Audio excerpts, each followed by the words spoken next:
Here's another cute and easy card using the Be My Valentine stamp set. Now, I told you it was kind of irresistible, and I made a card yesterday and I couldn't help myself. I had to make another one today.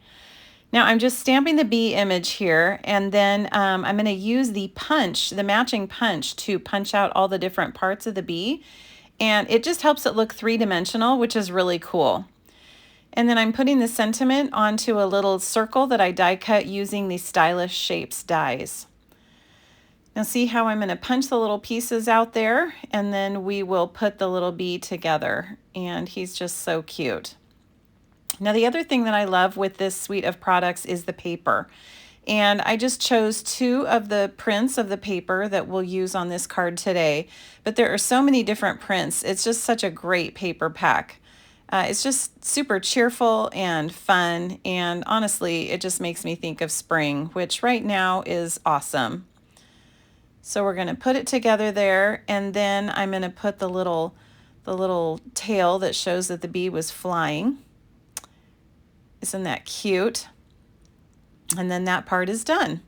And now we'll just put together the card base. Now I'm going to have all the measurements for the different pieces of the designer series paper, and all the details of the colors of everything I used. And it'll be on my website. You can go to madetocreatewithlisa.com and it will all be there for you with some close-up pictures.